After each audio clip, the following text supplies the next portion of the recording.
Have you been waking up lately feeling a quiet frustration? That feeling that life has definitively switched off an essential part of your masculinity? Men over 60, let's be frank, the loss of those morning signals, the erections that were once automatic, is often accompanied by a dull shame or the resignation that the body simply no longer works. Many of you have assumed this is an irreversible sign that you are broken. But let me, as Dr. Elena Castillo, stop here. I have spent decades listening to and treating these concerns, not just as medical failures, but as challenges to connection. And the truth we have discovered is that your system isn't broken. It's just dormant. I am Dr. Elena Castillo, and today I'm going to show you how to press two very simple points in your anatomy to awaken that vital communication and rediscover what it means to feel fully alive and powerful, even after 60. I want you to think of your nervous and vascular system not as an old engine that's permanently broken down, but as a computer that's gone into deep sleep mode. It's plugged in, the potential energy is there, but the critical signals for waking up are silenced.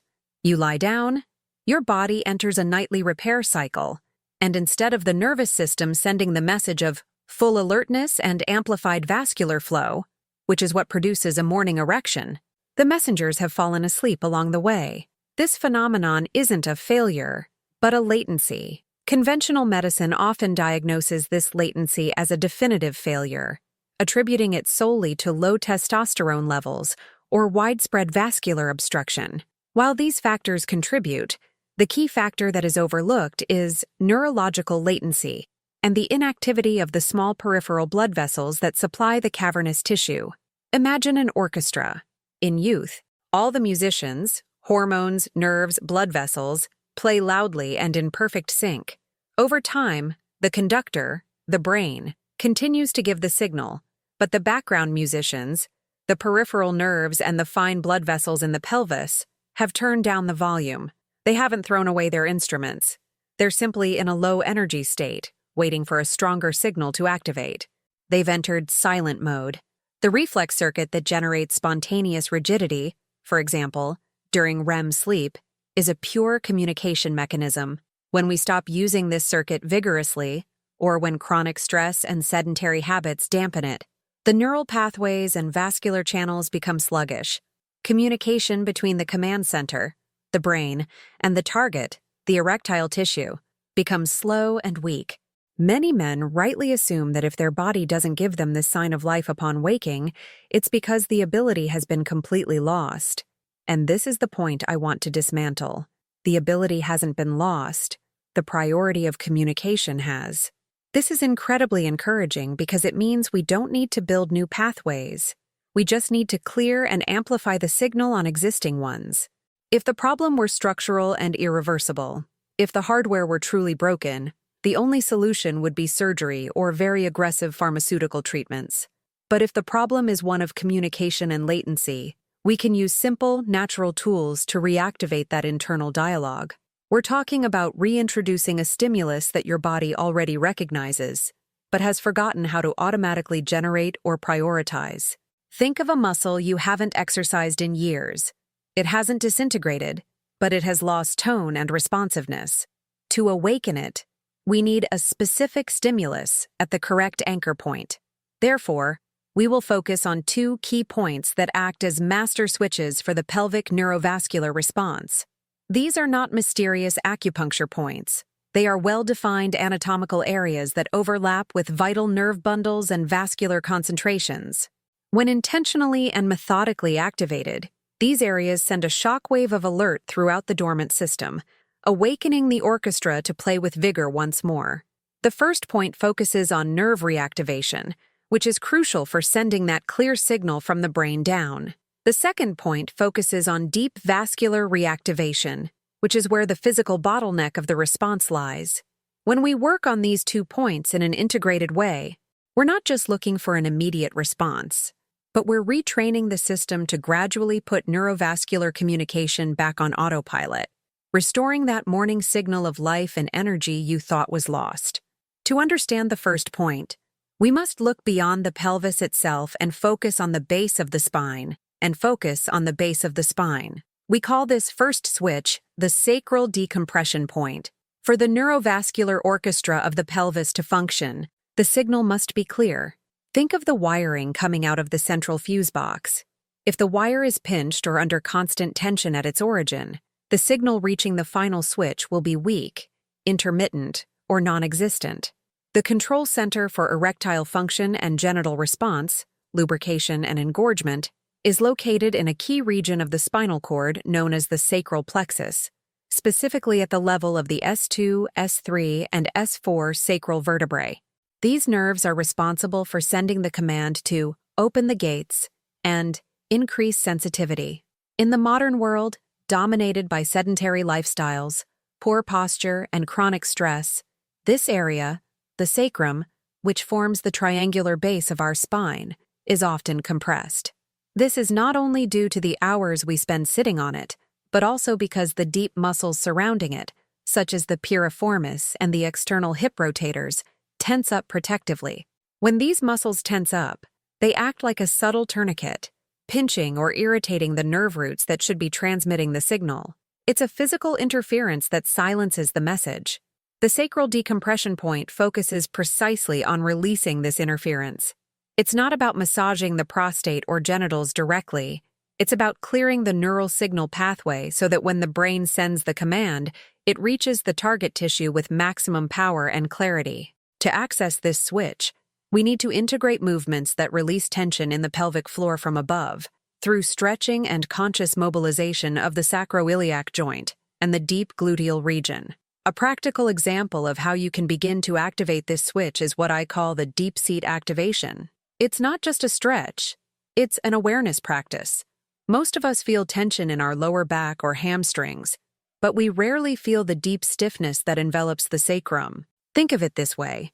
If you sit for hours, the constant pressure on the sacral area disrupts the microcirculation that nourishes those nerves. Yes, nerves need blood just as much as any other tissue.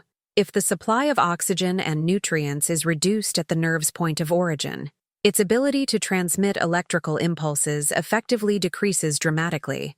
The exercise begins with identifying tension anchor points in the deep gluteal muscles, those points that, when pressed or stretched, radiate a sensation down the back of the leg, a clear indication that we are near the sciatic nerve root or sacral plexus.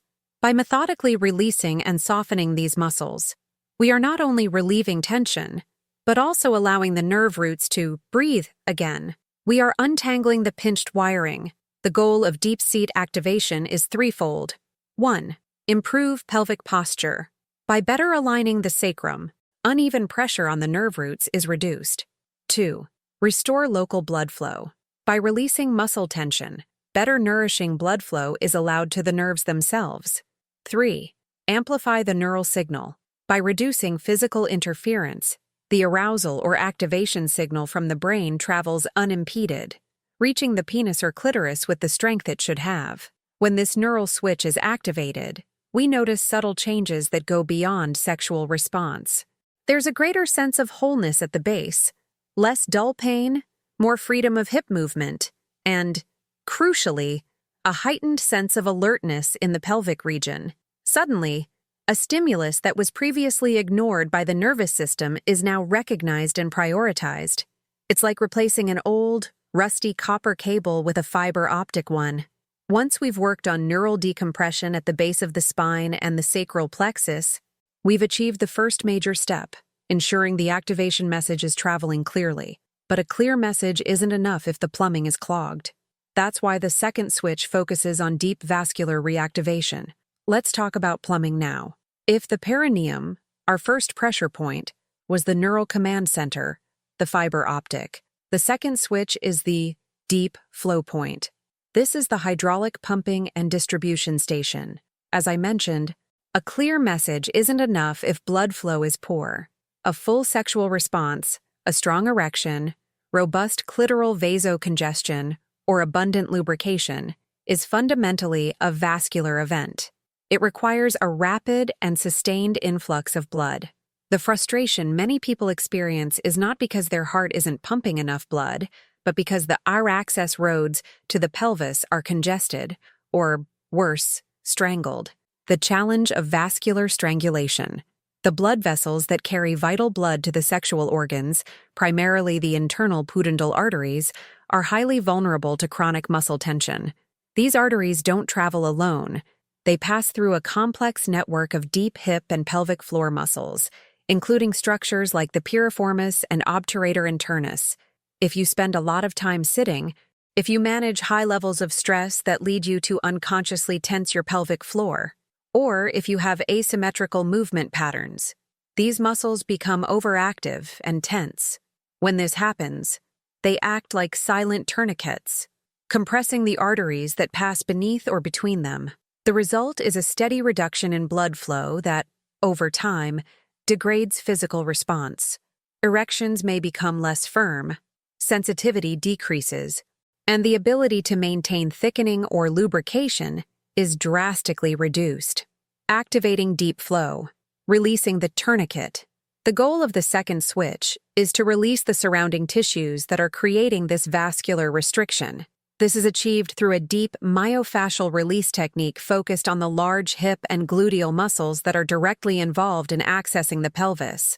We call this technique deep gluteal release, and it requires a little more active participation than the simple deep seat activation we did in the perineum. How to perform deep gluteal release. 1. The tool. You will need a firm massage ball, such as a lacrosse ball or, if you are very sensitive, a hard tennis ball. 2. The position. Sit on the floor or a mat. Place the ball under your buttock in the area where it feels tightest or knotted, usually near the hip bone, but not directly over it. Find the point where the tension is greatest. 3. Pressure and rest. Drop your body weight onto the ball. You may need to support yourself with your hands. If the sensation is a sharp, stabbing pain, change position. If it is a deep, tolerable discomfort, often described as a good pain, you have found the right spot. 4. Breathing and surrender. Here comes the crucial part that distinguishes this from a simple massage. It's not about forcing. Maintain the pressure and focus on actively relaxing the muscles that are being pressed. Breathe deeply, sending your breath to that tense area. Think of the muscle as unwinding around a ball. 5. The movement. While maintaining pressure, you can add a slight movement. Gently move the knee on the affected side inward and outward. This dynamic movement helps stretch the piriformis muscle and release the fascial tissues surrounding the blood vessels. Hold each point of tension for at least 60 to 90 seconds. You need to give your nervous system time to register that there is no longer any danger and decide to release the muscle tension. The heat wave and vascular integrity. When you release this restriction, the result is almost immediate and profoundly satisfying. You will feel a surge of warmth. This is not just your imagination. It is the previously restricted blood flow now flowing freely through the iliac and pudendal arteries. We have gone from a blocked river to a free-flowing torrent. The difference we observe in the clinic after this release is palpable. Patients report not only an improvement in sexual response, but also a feeling of lightness and vitality in their legs and pelvis. The region no longer feels heavy or numb. The circulatory system is delivering the necessary nutrition and oxygen, which is crucial not only for performance, but also for the long-term health of the pelvic tissues. We've addressed the signal, perineum, and we've addressed the fuel delivery, deep gluteal muscles. Now we must ensure that the vehicle that receives that signal and fuel, the pelvic floor itself, is ready and able to do its job. We've addressed the signal, perineum, and the fuel delivery, deep gluteal muscles. Now we must ensure that the vehicle receiving that signal and fuel, the pelvic floor itself, is ready and able to do its job. To do this, we need to ensure that blood flow, the essence of vitality, arrives unimpeded. This is where the third and most crucial point of circulatory release comes into play. The femoral artery, which I call the rhodovia, the main highway. This is perhaps the most vital point for restoring long-term function, because if the highway is blocked, it doesn't matter how much gas is in the tank. The femoral artery is located in the groin crease, where the thigh meets the abdomen. Here resides the powerful femoral artery, the main trunk that supplies blood to the lower half of your body, including all the structures of the genitals. If you're like most people who spend many hours sitting, working, driving, or simply relaxing, this highway isn't open, it's pinched. Imagine a garden hose bent in half. The flow stops. Chronic sedentary behavior causes deep stiffness in the groin ligaments and upper adductor muscles, constantly pressing against the artery, and, equally important, against vital lymphatic vessels. This constriction not only reduces the blood pressure needed for pelvic congestion, what we medically call arousal or response, but it also leads to a buildup of metabolic waste, contributing to that feeling of heaviness or numbness that sometimes accompanies dysfunction. The system needs cleansing and room to breathe. By releasing tension in this area, we are untying the knot that is strangling the delivery of resources to the pelvis. To release this rodovia, the technique must be gentle yet decisive. The skin in this area is sensitive, and large vascular structures lie beneath it. Lie on your back with your knees bent if that's more comfortable, which gently relaxes the groin area. Place your fingertips, or the soft heel of your hand, right on the groin crease, near where you would feel the pubic bone at the bottom. The goal isn't to press straight down, which could be uncomfortable or ineffective. The goal is to gently trace the line of tension. Imagine you're sliding your thumb along the edge of a taut string, releasing the surface adhesion. Move your fingers in small, long, slow strokes from the center of the crease, near the bone, outward, toward the thigh, following the crease line. If you find a spot that feels particularly hard, dense, or even grainy, as if the fascia has stuck together, stop. Stay on that spot and breathe deeply. The pressure should be a 5 or 6 on a scale of 10. You should feel it working, but never sharp or stabbing pain. If you feel strong, rhythmic throbbing, you're right over the artery. Simply move your fingers slightly to the side, either toward the center of your body or toward the outside of your thigh. We want to work around the artery, not directly on it. We need to release the surrounding tissues that are compressing it. Maintain this sweeping or static pressure on the most tense points for a full minute. Dr. Castillo always emphasizes the timing because the body needs time to process the message. When you withdraw, just like with the piriformis muscle, you'll feel a surge, that sudden, warm rush of blood. This signals that the femoral artery is sending its full supply to the branches that truly matter within the pelvis, the internal pudendal artery and its terminal branches. These branches are directly responsible for the pelvic congestion response, which is what we aim to optimize. By clearing the femoral pathway, we ensure that the message sent by the perineum and the energy released by the deep gluteal muscles have a clear path to reach their destination. We are optimizing the hydraulics of intimacy, releasing stiffness that has accumulated over years of sedentary behavior. This point represents the release of chronic stiffness from the center of power. Thus concludes our in-depth exploration. We have understood and activated the key levers by releasing the deep gluteus to optimize fuel and by clearing the femoral pathway, ensuring that blood flow, the hydraulics of intimacy, has a clear path free from chronic stiffness. I would love to read about your experiences. Which of these 2 release points, the piriformis or the femoral pathway, did you feel made the biggest difference in your sensations or well-being? If you found this information helpful and would like to continue building this advanced knowledge, please like the video, subscribe, turn on notifications so you don't miss the next module, and share this valuable resource with those who need it most. Thank you for dedicating this time to your body and your self-knowledge. With love and dedication, Dr. Elena Castillo.